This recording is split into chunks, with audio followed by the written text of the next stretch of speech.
Concentrating in classrooms is a big problem for most of the students. Three major parameters for this. Point number 1, the subject is of no interest. Point number 2, the teachers are not too good. Point number 3, the background of the students doesn't match with the topic which they are learning. There are a lot of students who come after BTech and then tell me that they want to do MBA. I just ask them one question. How much interest do you have on accounting? They keep saying, I don't know what's accounting. I don't know what's economics. But they opt MBA just because they don't like electrical engineering, electronics, mechanical engineering, which they have studied for 4 years. So I keep telling them it will take another 3 more years or 2 more years to find out that you don't like MBA. So joining for a course without having sufficient background knowledge,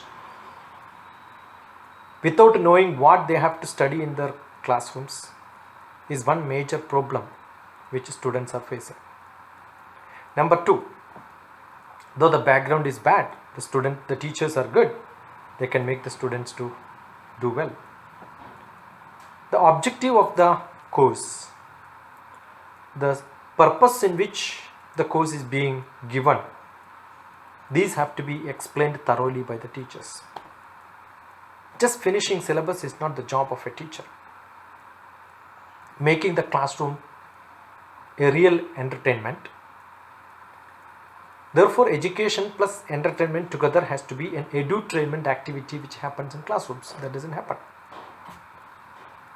Major students' problem which they pose to me when they come to me for counseling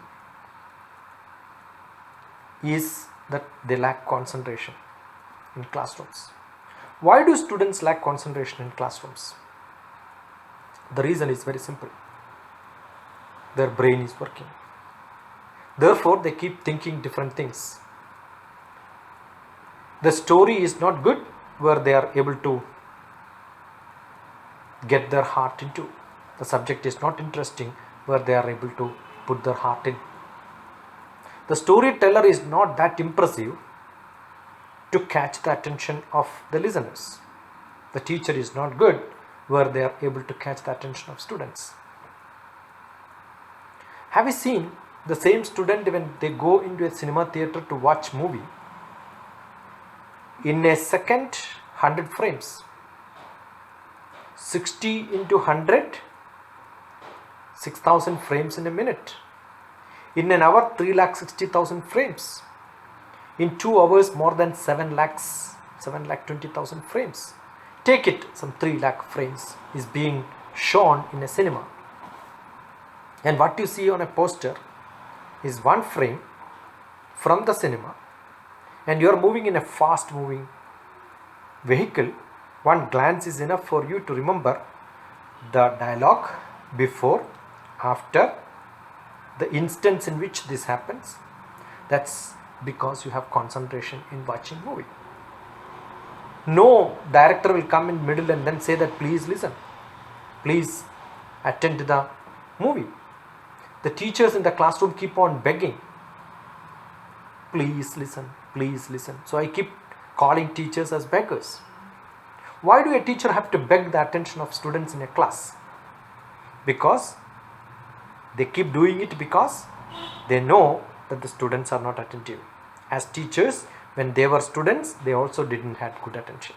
It's a common problem in classrooms, that just because you are not able to make your class like a thrilling experience, the attention of the students, the concentration of the students can be caught only when you make your classroom so thrilling.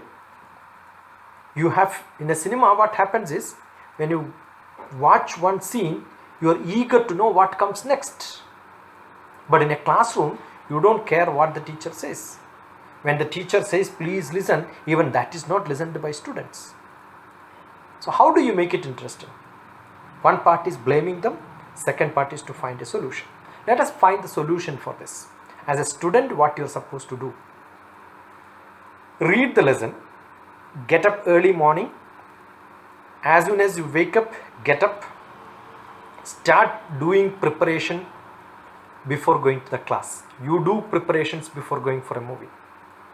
You read the review, you understand the plot, you know who is casted, everything is understood. So try to do the same thing for your classroom lessons which you are going to attend from tomorrow onwards. Read thoroughly, you can understand. The teachers also read and come. You can also read and come.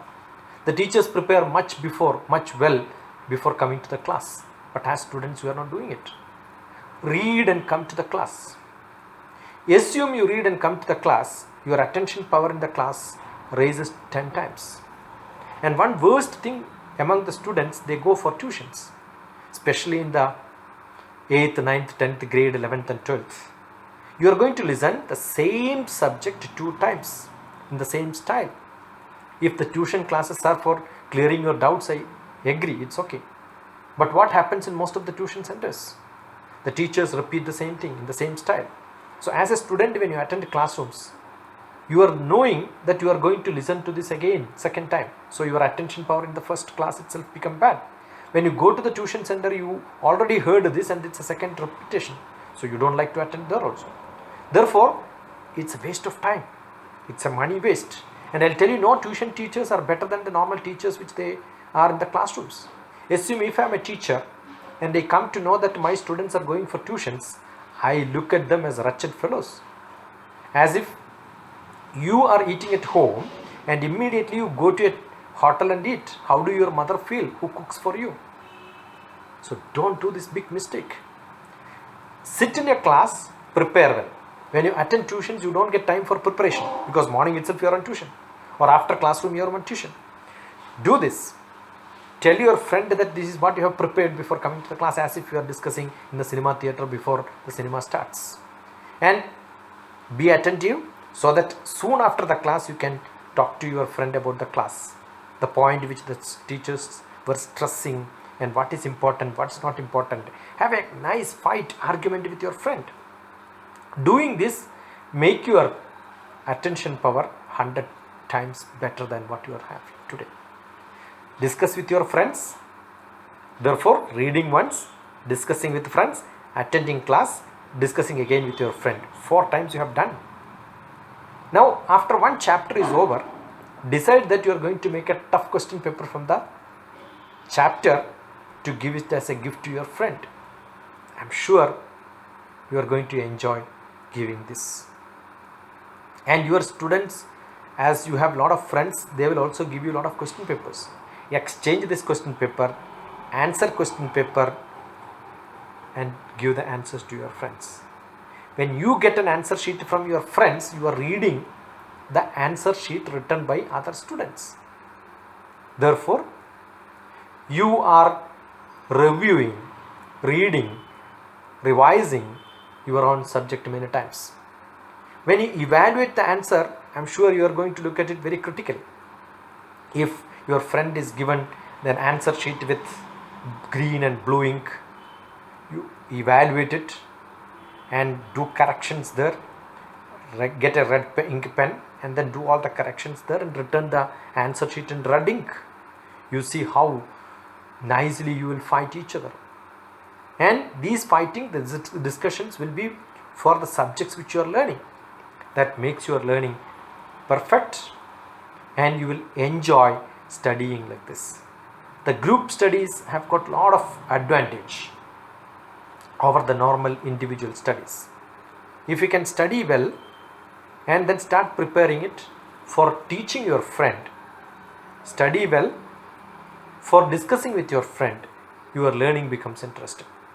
So each chapter, prepare well. Do well in preparing all the technical terms which you have in your textbook. Go with that to your friend. Start comparing how many he got, how many you got, whether you got this, whether you got this. Ask him to explain the technical terms. You also explain to them. This involvement in discussion will make your subject knowledge thorough. And tomorrow when somebody asks you a question in an interview, you will be able to explain it well. A good teacher is a good student. To be a teacher to your friends, and let your friend be a teacher to you. Start learning and teaching together. This is what I keep saying in my learn to learn and learn to teach lessons, which makes a good student in a group as a best student and as a best teacher. Wish you all the best. Have nice concentration in your studies.